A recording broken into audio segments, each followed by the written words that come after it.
Hello and welcome to another one of our poetry videos. This time we're going to look at the poem Poppies by Jane Weir. Now before we actually start looking at the poem in particular, I want to take you down a different avenue first. And we're going to read a poem called In Flanders Fields by John McCrae. And John McCrae was a poet, but also he was a soldier fighting in World War I. And he's quite important for a lot of our imagery associated with World War I, and particular the poppy. And in World War I, what happened is when they were digging the trenches or when they were burying soldiers that were killed, often these poppies would start growing from the land that was unearthed. And so out of something terrible came these beautiful flowers. And so here's the poem itself, and just listen as I read through it. In Flanders fields the poppies blow, between the crosses, row on row, that mark our place, and in the sky the larks still bravely singing fly, scarce heard amid the guns below. We are the dead. Short days ago we lived, felt dawn, saw sunset glow, loved and were loved, and now we lie in Flanders fields. Take up our quarrel with the foe, to you from failing hands we throw. The torch be yours to hold it high, if ye break faith with us who die. We shall not sleep, though poppies grow in Flanders fields. So it's a really, really powerful poem about death and about remembering about soldiers who have died. Now that leads us on to this idea, because we have a lot of symbols and a lot of things around us which is to do about memory of those people that we've lost. We've got the poppy, and we wear the poppy every November to acknowledge those people that have died. But also we have a number of war memorials throughout most of our towns and cities and villages. All will have somewhere a war memorial to remember those that have died. And so it's a really, really important thing that we don't forget, and that idea of memory and not forgetting. But this is a key thing when we look at the poem, because the poem is called Poppies. And the other image I've got there is obviously some people mourning a person that's died, and they're wearing the colour black. Now, it's not something that we tend to do so much nowadays. We do wear black for a funeral, but it was often during the Victorian times, it was quite well known that people would wear black consistently throughout their life if they lost their husband or their wife, and if they were a widow. And so we have that idea of remembering and symbols to help us remember, and how we can kind of create that memory and ensure that we don't forget, because that's the key thing. That's why every November we're wearing poppies, is so that we never forget and we remember those that have died. And that's an important thing. Now, before we look at the poem, I'm going to look at one idea in particular I think is quite important when we look at this, because this poet that wrote the poem is a woman. And in itself, it shouldn't be that shocking. But the fact that it's a poem about war is interesting, because when you look at how women were viewed in the past in relation to war, so you can see we've got 3 examples for the historians here of propaganda that was posters that were used during the First and Second World War, and about advising what to do and trying to get people involved into war.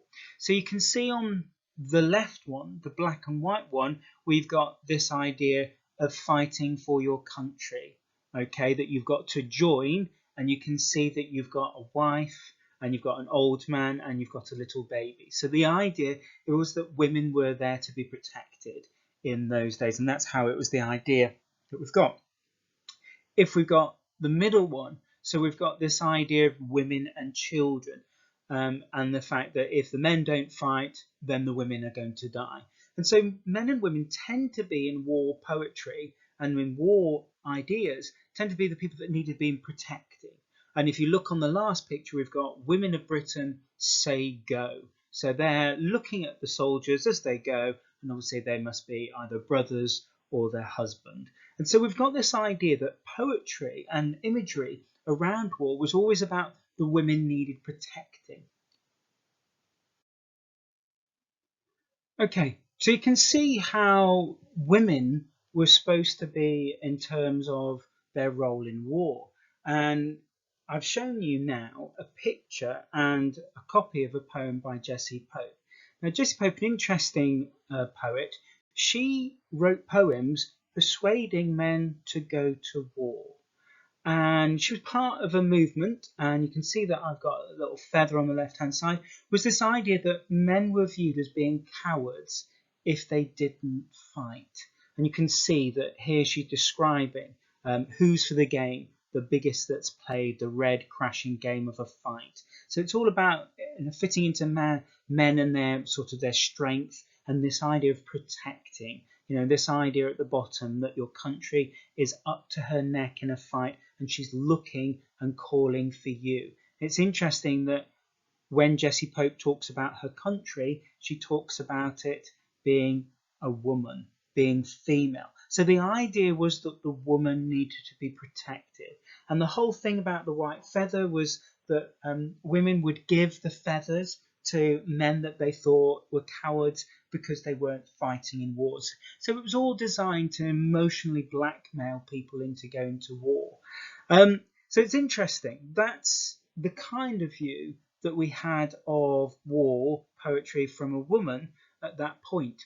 Now, Jane Weir, she said this: "I wrote the piece from a woman's perspective, which is quite rare, as most poets who write about war have been men. As the mother of two teenage boys, I tried to put across how I might feel if they were fighting in a war zone. From the overwhelming response I have had since it was published, I hope that I have achieved that." It's interesting that what we're getting here is a woman's perspective, but she's saying it's rare with war poetry. And that often is the case, because when we think about the poems we've studied so far, they have largely been written by men. And so we're seeing a very masculine view of war. We're not seeing a very feminine view of war. And so she is trying to address that balance and try and see what we can do and what more can we learn about the experience from it. Now, before we look at the poem and I read the poem, we're going to look at some big ideas, and we're going to get you thinking, because remember, poetry is about thinking about ideas. So here are 3 questions that I want you to pause the video in a second, and I want you to just jot down your ideas.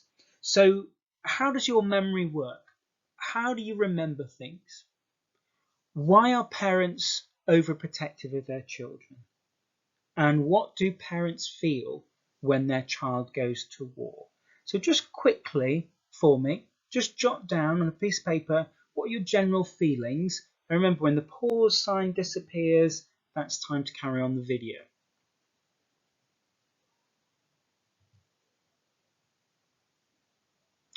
Okay, so let's think about ideas that we've got then. So how does your memory work? Well, memory is quite interesting because you don't remember everything from an experience, and what you do remember is you remember tiny little bits of it. And memory is quite weird because sometimes things float up to the surface.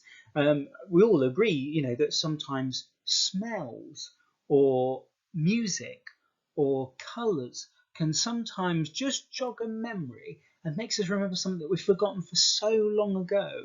And so memory is really, really kind of like a melting pot, in that some ideas bubble up to the surface and some things are hidden for long times and you don't remember.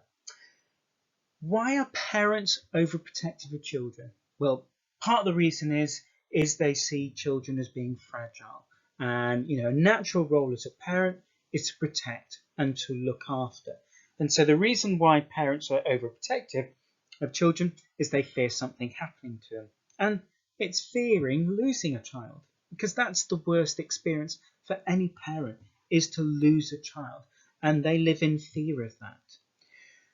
What do parents feel when their child goes to war? Well, similar sort of thing about that fear. They become protected. And there's a conflict. Remember, these poems are about conflict. there's a conflict between your duty to your country, but also your duty as a parent.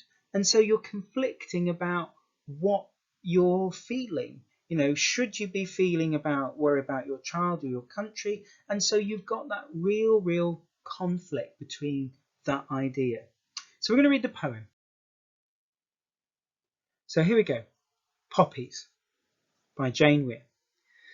3 days before Armistice Sunday, and poppies had already been placed on individual war graves. Before you left, I pinned one onto your lapel. Crimped petals, spasms of paper red, disrupting a blockade of yellow bias binding around your blazer. Sellotape bandaged around my hand. I rounded up as many white cat hairs as I could, smothered down your shirt's upturned collar, steeled the softening of my face. I wanted to graze my nose across the tip of your nose, play at being Eskimos like we did when you were little. I resisted the impulse to run my fingers through the gelled blackthorns of your hair. All my words flattened, rolled, turned into felt.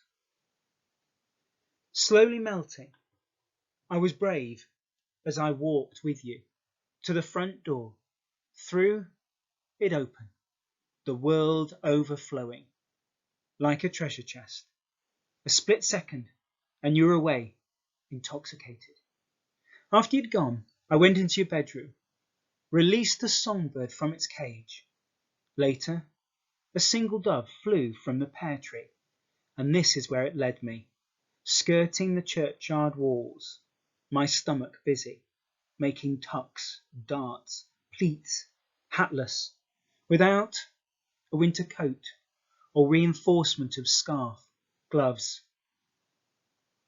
On reaching the top of the hill, I traced the inscriptions on the war memorial, leaned against it like a wishbone. The dove pulled freely against the sky. An ornamental stitch. I listened, hoping to hear your playground voice catching on the wind.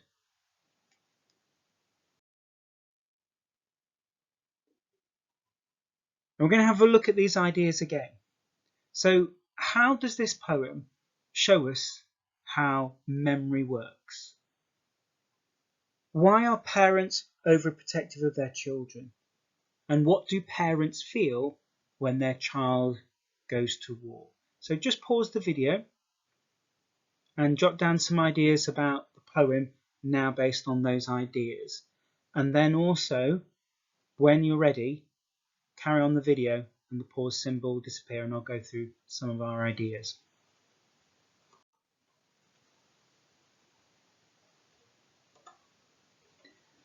Okay, so let's have a look. So how does memory work? Well, remember what we said about how memory kind of works in like a pool and things float to the top of the surface.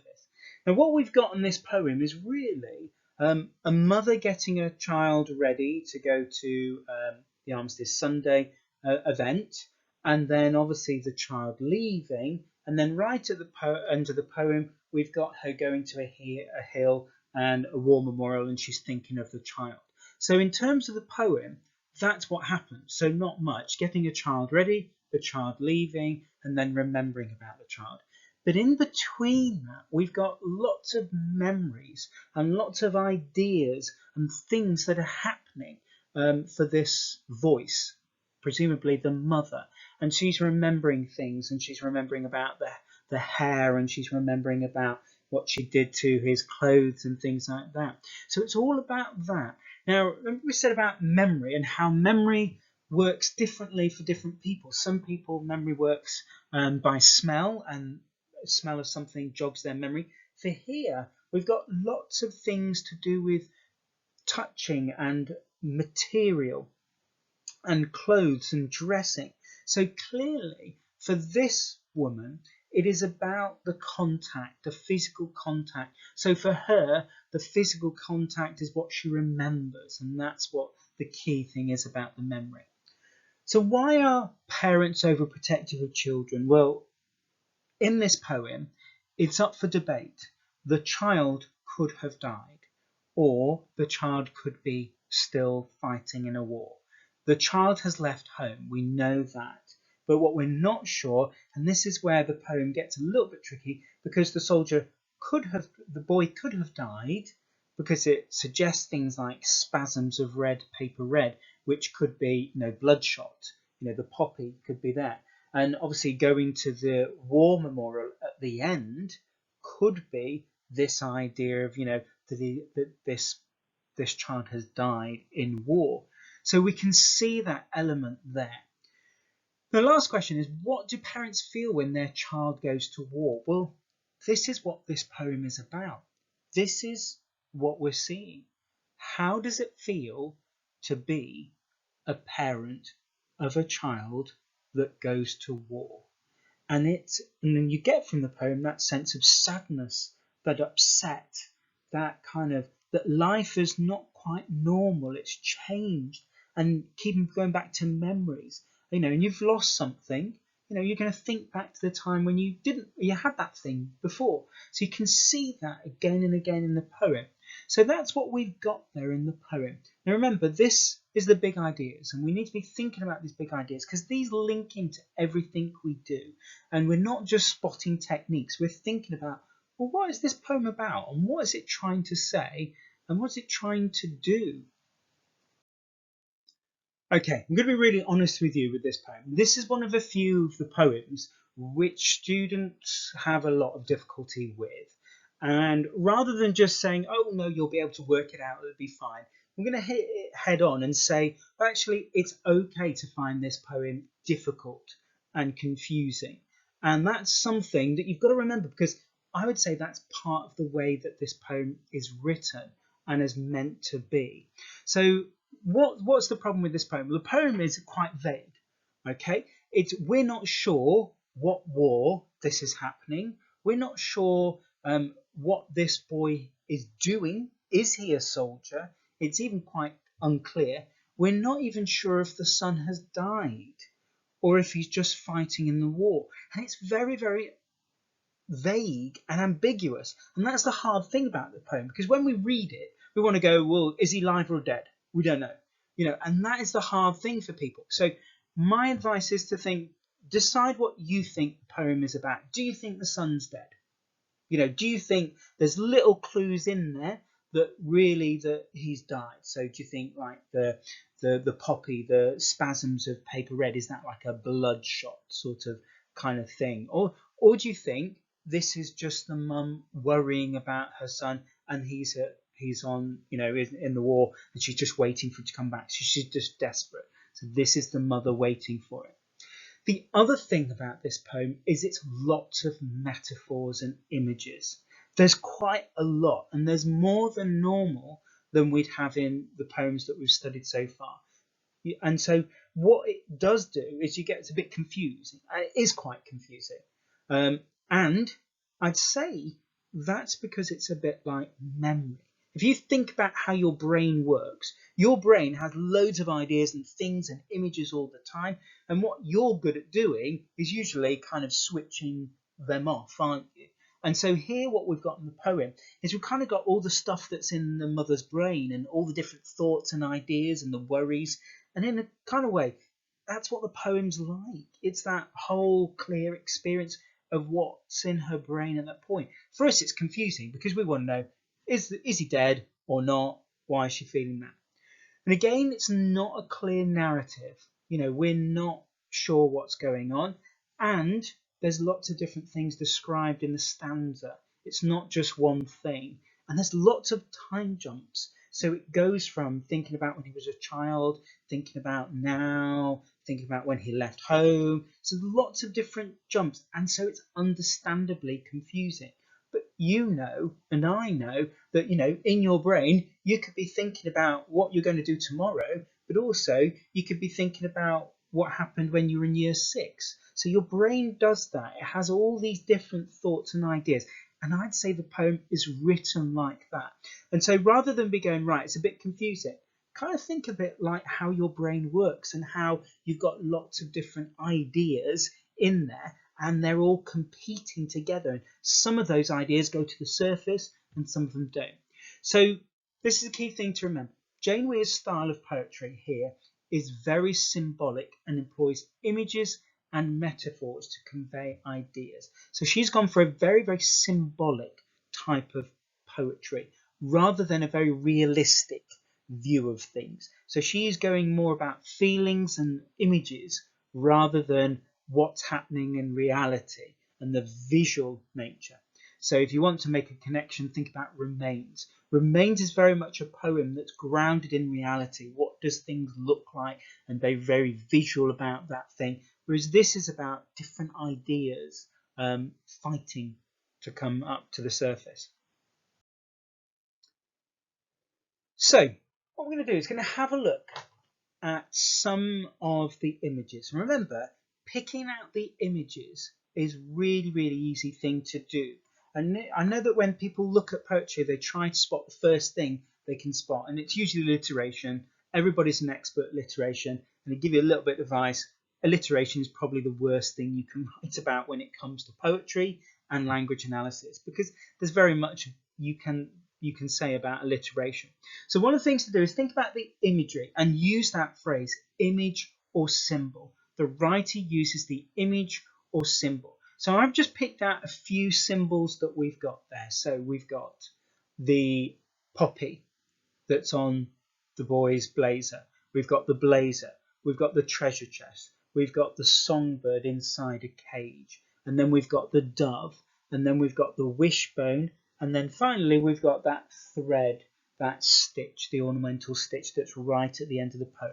So just for me, just quickly pause the video and jot down, what do you think each of these images, what are they a symbol of? What do they mean in this poem? Thinking about that this is a mother who is worried about the loss of her child, or that her child has died and she's missing that child. So pause the video now and see what you can think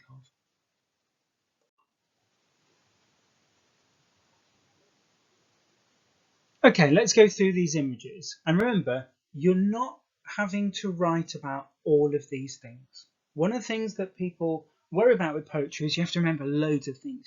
You don't. And to be honest, you could write about one little symbol and you can talk about one language device. You could probably get quite far with that. You don't need to be listing hundreds of things. I've just got quite a few things here because when you start writing about the poem, you'll be able to select one or two of these. I'm not expecting you to remember all of these, but it just helps you. So we've got several images. Now, obviously, the poppy, as we talked about, is a symbol of remembering death. But also the way it's described in the poem is it described as almost like a bullet wound, isn't it? So it could be two things. It could be a symbol, a foreshadowing of possibly the boy's death, and it was there from the beginning that he was going to die. Or it could be a connection to the fact that he's dead, and so we can see that from the beginning that she's thinking back and she's making this visual connection between Armistice Sunday and also the poppy. But also it could be this idea of remembering and remembering the child. You know, just because it's a symbol associated with death, it is about memory, isn't it? And about that's why we have the poppies each year, is so we can remember the people that fought and the people that died. So it's not necessarily about death. It can be about just remembering. So it's interesting. This, as I keep saying, is a poem about memory. Then the next symbol we've got is the blazer. Now, for me, the blazer is a symbol of what a parent does for a child. And that is they clothe them and they feed them. And that's why a lot of the things, the imagery that we've got in the poem, for me, is to do with clothing. And that, in a way, is the way that parents can be close and connected to you. They wash your clothes, they make sure you have clothes, and they do that. They may not be physically close, but there is something of them that's near to you. And I think that's the whole dressing of him and help him get ready and making sure he looks neat. That kind of is a metaphor for the way that parents look after their children. So the clothing is kind of the way that parents look after their child. So, you know, they make them neat, they tidy them up, they make them presentable. So this is all about getting the child ready. And so we've got that idea of a metaphor about the relationship between the parent and the child, but also, you know, what a parent's duty is, looking after that child. Then the next one we've got is the treasure chest. Now we know treasure chests, they're usually locked and hidden away and protected. So the treasure chest is a metaphor for the child. And if we think about it, a child is full of potential. It's full of great stuff and full of all these things that they could do to be, you know, famous actors, whatever. There's a lot of potential. And as a parent, maybe with the metaphor here of the treasure chest, is that a parent stops that child from showing their potential. In fact, they lock it away. And it's about the idea of really children growing up and leaving the home, because when a child leaves the home, that's when they can live their potential. But while they're living at home, that potential and the good stuff is probably kept away and locked under key. And that links into the next symbol that we've got and the next image that we've got, which is releasing a songbird from its cage. So this is talking about the mother. Now, the mother, after the child has left, it says she released a songbird from its cage. Now, it could be that it's an idea. And remember what I said, this poem's quite complex. So it could be that she goes up to the bedroom and she releases an idea or a memory of him. However, I like to think of this as a carrying on with the treasure chest, in that it's something beautiful hidden away and trapped. And that's what parents do. And there gets to be a point where the songbird or the boy or the child wants to leave their parent. And a songbird is an animal that has got a lovely song to it. So that's why people used to have them in cages, so they like listening to them. Actually, it should be free, shouldn't it? And so we get that idea, that symbol there of the bird in there. So we've got two symbols about imprisonment and how actually, if you think about it, growing up, you do feel constricted and constrained. And, you know, understandably, people want to leave. So maybe for this boy, his choice was to go to war. That's how he could get out. Maybe he felt claustrophobic. That's one element that we've got there. Then moving on to the next image then. So we've got the dove. And we know that doves are usually peaceful things. So it's an idea that it's good natured. So if she sees a dove, and it's a positive image, isn't it? So it's interesting because birds, going back to Elizabethan times and earlier, birds tend to be associated with Christianity. And the idea is that birds were close to heaven because they could fly up there. And so they were often used to symbolize as well spirits going to heaven. And so in a lot of stories, we see bird imagery used associated with dying and becoming, going to heaven and becoming an angel. So we've got this running image of birds here. Now, on one hand, it could be to do with the peace. The boy is now free and he's the dove. Or it could be this idea of the death. And is it somehow this idea that he's died? And so this is his soul going up to heaven. And obviously doves are white, typically. The next image we've got, it's quite an interesting one, is a wishbone. And the wishbone is just used to describe the mother leaning against the memorial, the war memorial, and she leaned against it. So she represents half of it. Now, a wishbone is exactly that, a bone that you wish. And so what you do is you snap the bone and you have a wish. And a little bit of a superstition. So we've got an image there that is she wishing something? So is she wishing for her child to come back? Or is she wishing that her child never died? And so it's interesting. Or even, is she wishing that she could forget or get over the pain? Because if this is a mother that's dealing with the death of the child, that pain must be something that you want to forget about and deal with. And so could that be there? And the final image that we've got here in the poem is this idea of the ornamental stitch. The dove pulled freely against the sky, an ornamental stitch. Now, we've talked about clothes already, and we've talked about how there seems to be a running pattern, and we know the poet themselves worked in textiles, and we could make that connection about parents clothing children. I tend to think that we've got something a bit more here, because what a stitch does is it joins things together, and it can join two pieces of material together. And so what we've got in theory in the poem is this idea about connections. And is this about the mother's connection with the child and her connection? And she's trying to remember the connection. She's trying to experience it again and not forget it and go through the connection. But it describes how the dove is pulling freely against the sky. And it's almost like the dove could be attached to her in this invisible stitch. Now, without going into too much detail, we do know that parents, mothers and their children are connected by the umbilical cord.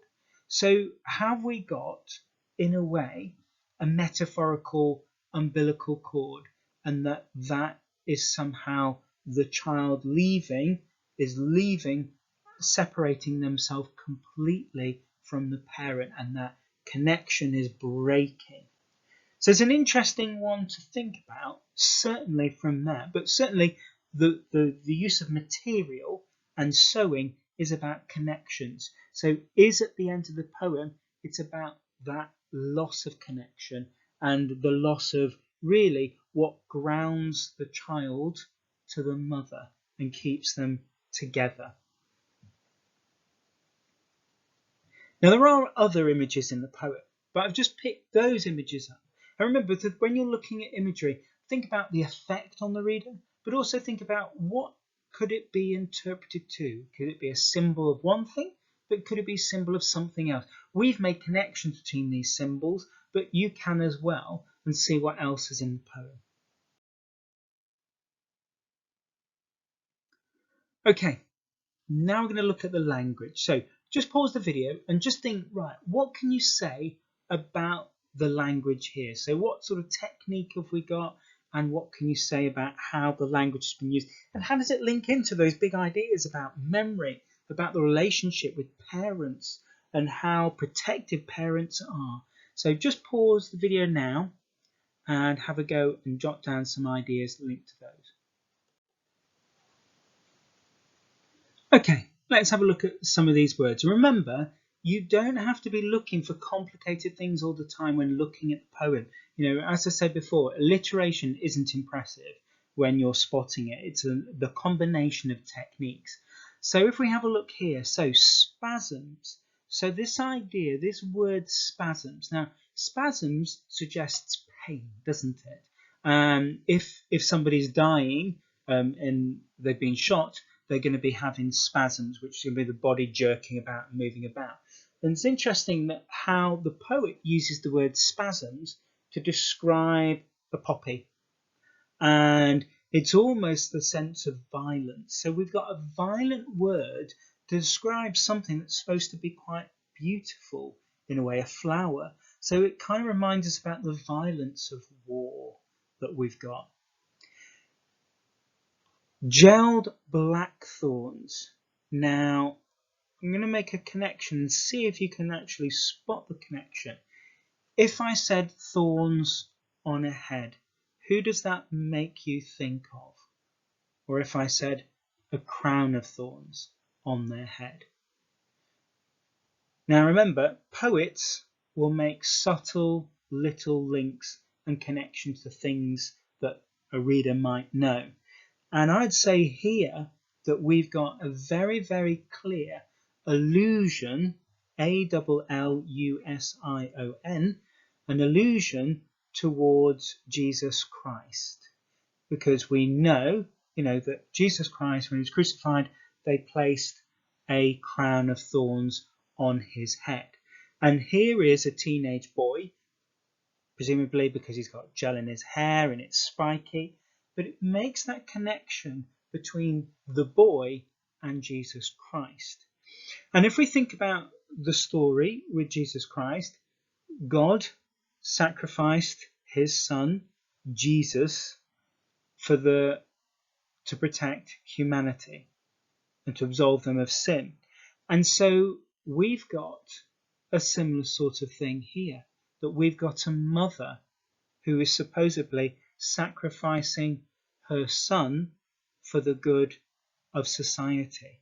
And we can make a clear connection between those two things. And we can see how, and that links into that conflict that happens within an adult, the sacrifice for society, for the war, and for herself. And we can see that. Let's look at the next one. All my words flattened, rolled, turned into felt. Now this line here is interesting because it kind of talks about the work that a parent does. Flattened, rolled, turned. We've got a list of verbs there, and all about what a parent does. And obviously her words, she's saying her words are flattened, rolled, and turned. Now maybe she's repeating something that she's saying to him, okay? But it does suggest that the mother, the actions that we're doing. And if we think about it in terms of the role that a mother plays an active role, a very physical role. And we can see that here. Again, we've got the link into material and movement into material. And actually, felt itself is a very lovely, soft material to work with. And actually, it takes a bit of time to get it to that. And it takes a lot of effort to make something so nice and brilliant. And that, in a way, represents what parenting is.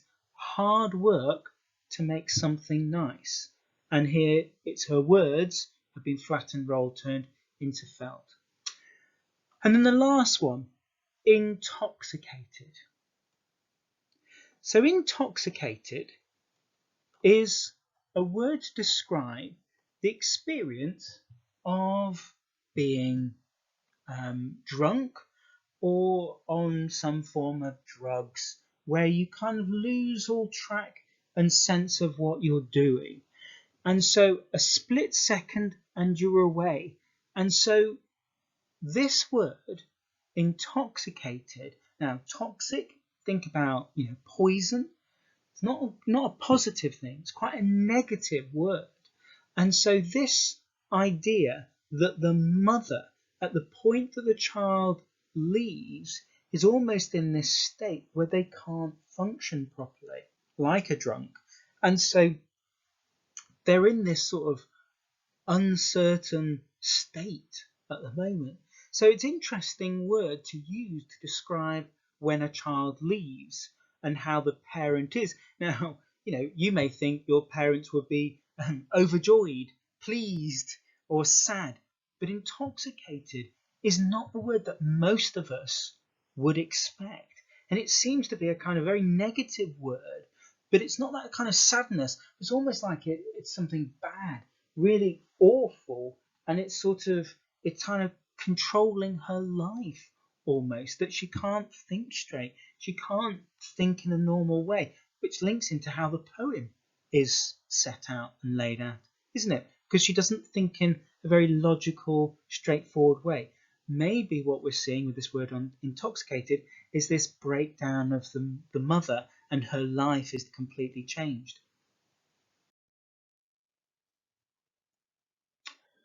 Right, another thing we can look at. Remember, we're not looking at everything, and you don't need to mention everything, but the thing that we can say about this poem, about the form of the poem.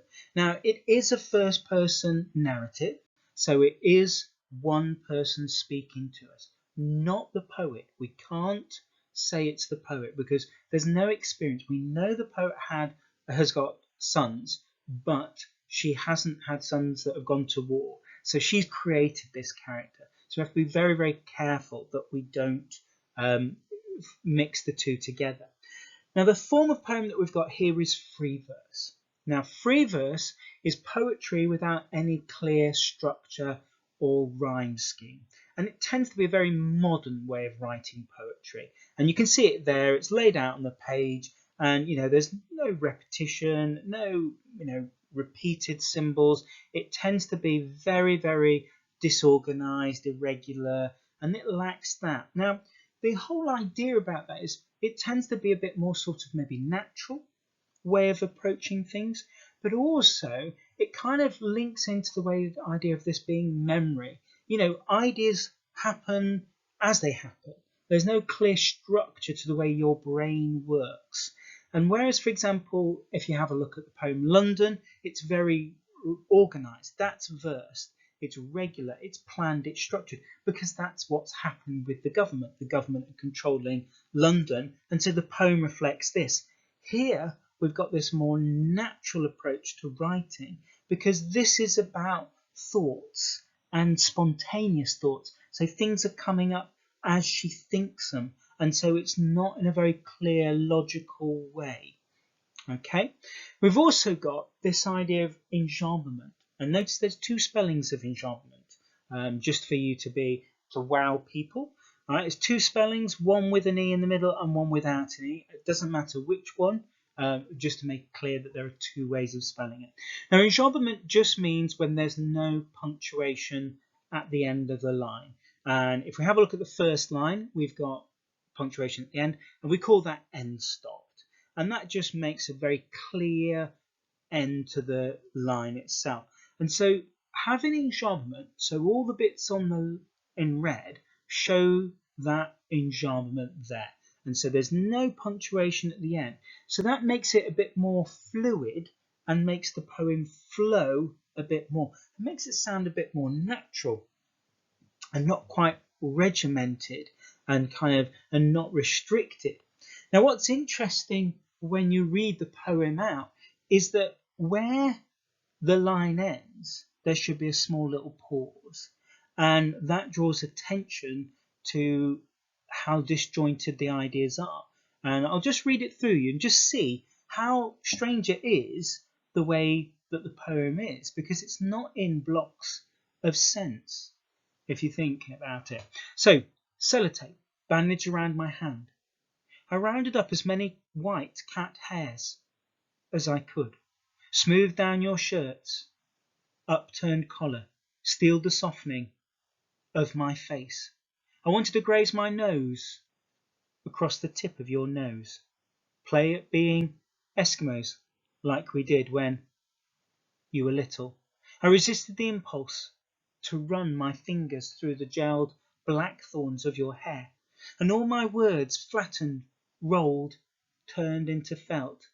Now, I'm hoping that you heard that it does create this disjointed, strange feeling, because it's almost like having break in the thought pattern. And, I rounded up as many white cat hairs as I could. It's almost like she's remembering, and we're having that pause, and it doesn't seem like it naturally flows. And so clearly what's happening is she's having these pauses and thoughts in her head, and she's kind of trying. And I'd say that the poem uses free verse to reflect the struggle that she's going through, and that she can't think in a very clear, organized way. Things aren't concrete to her. Things are uncertain, unsure about it. Okay, one more thing then. We're going to look at the poem from the structure point of view.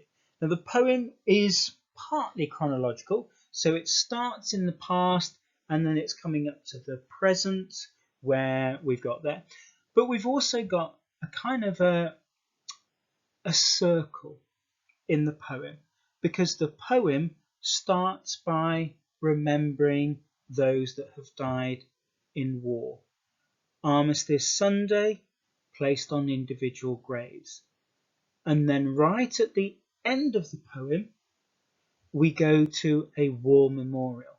So we've got that circle. It's not the same place, but obviously it's something similar. So it starts and ends with memorial, a sign of death in war. So this is where people think the soldier is dead, because it starts and ends with a place associated with death. However, the poem ends in a very interesting line. I listened, hoping to hear your playground voice catching on the wind. The last line in the poem is a memory. The poem starts with a memory. And so we can see that it's all about going back. And maybe that the poem ends in a way that's a bit before that, a child. And maybe what the mother is hoping with at that line is that she wants the child, her son, back as a child, so she can have that experience of being a mother again. And the idea of hearing the voice and as if it's never happened. And so we've got that idea. So there's a very, very clear circle structure in the poem, that it starts and ends.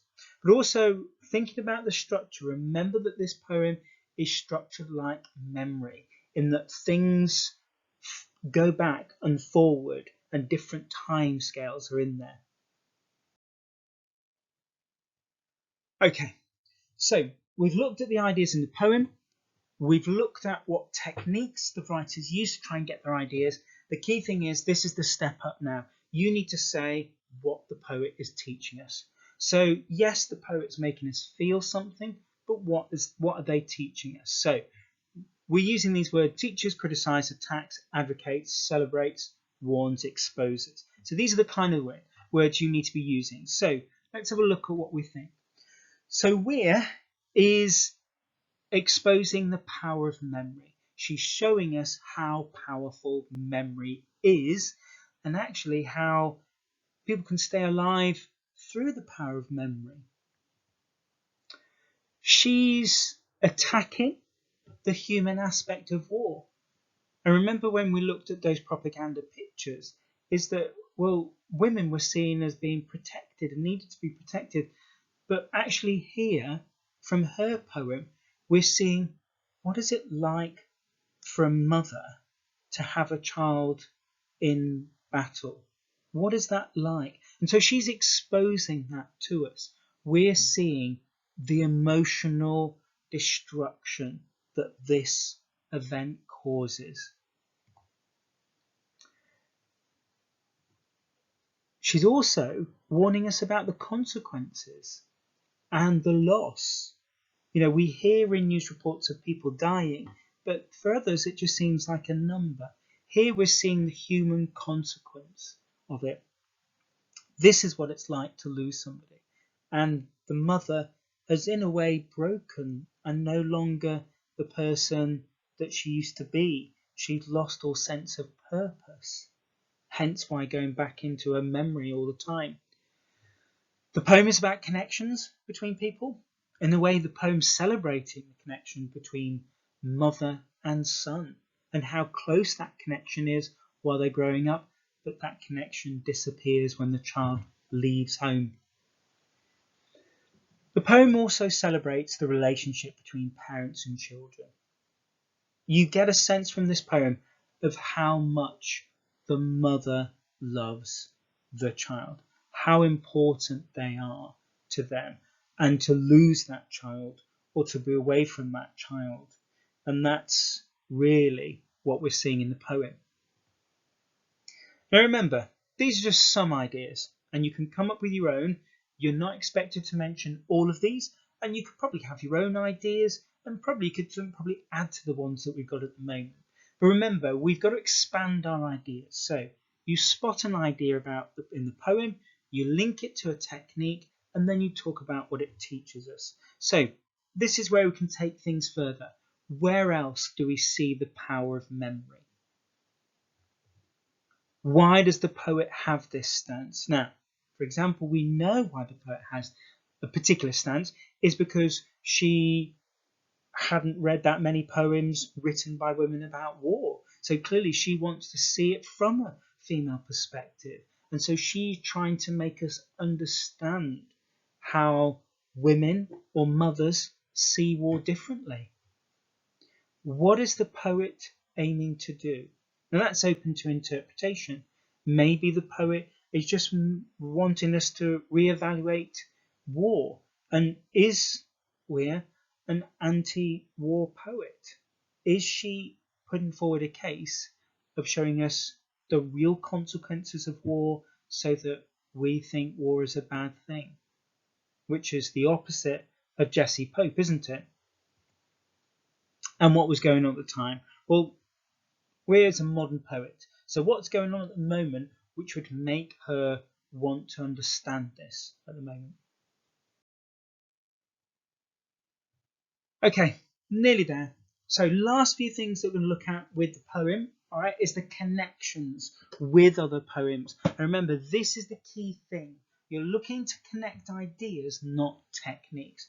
So the power of memory. There's a number of different poems that we can link with memory. London, because that's a one-off experience that impacted William Blake so much. We've also got Wordsworth as well. Extract from the prelude, how one particular thing, memory, haunts him for the rest of his life.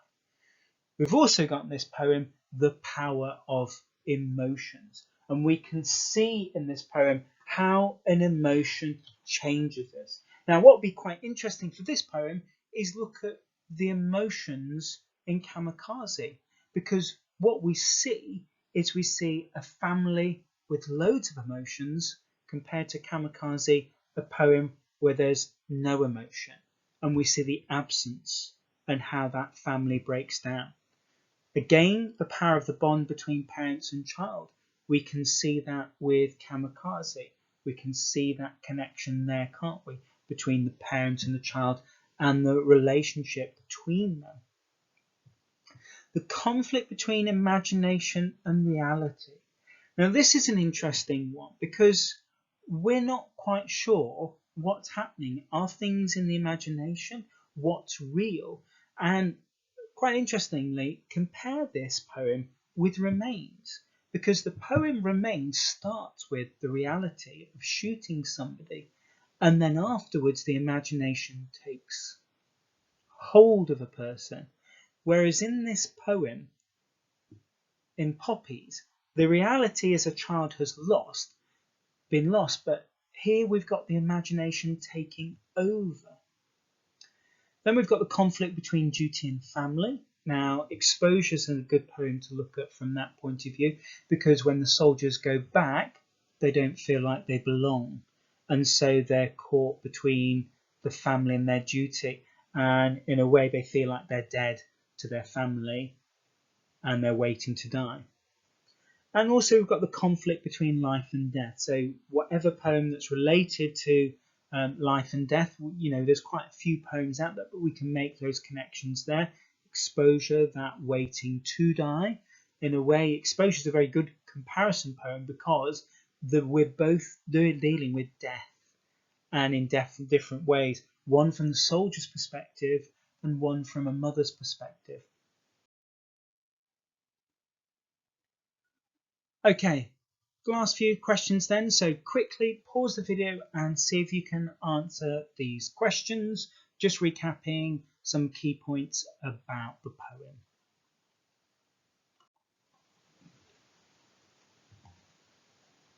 Okay, let's go through the answers then. So where and when does the opening of the poem take place? Well, it's 3 days before Armistice Sunday. Number 2, what does the mother do to her son's clothes? Well, she tidies it up, she pins onto the lapel a poppy, and she uses sellotape to get rid of the cat hairs. Where does the poem end? Well, that's quite simple, on the hill near the war memorial. Number 4, what P and V does she hope to hear at the end of the poem? That's the playground voice. 5, what I describes how the mother feels when her child leaves home? Intoxicated. 6, what B is used to describe his hair as a teenager, a child, and that's blackthorns. 7, what metaphor is used to describe the child at home? And you've got an option of those. You've got the simile, the treasure chest, but also mainly the one I'd go for is the songbird from a cage. What running imagery linked to motherhood is used throughout the poem? Well, that's clothes and sewing and material. 9, how does the poet use punctuation to give us a sense of never-ending pain? Well, you can say you've got the long sentences or you've got enchantment there, or the lists. So that's what you can say for that answer. And that's it then. Do check out the other videos. Make sure that you see some of the other videos related to the other clusters. We're releasing more videos as we go along, so subscribe to the YouTube channel and you'll get updates and you'll see when we update videos on there. This video will stay up until the exam, so you can watch it again and you can make notes. One thing I will suggest that you do is that you have a look and see what other people have written about the poems themselves. We've only selected a few things from the poem. Some people will go through the poem line by line and look at every single word. We haven't done that, but there's nothing to stop you from doing that and working through the poem that way. Thank you.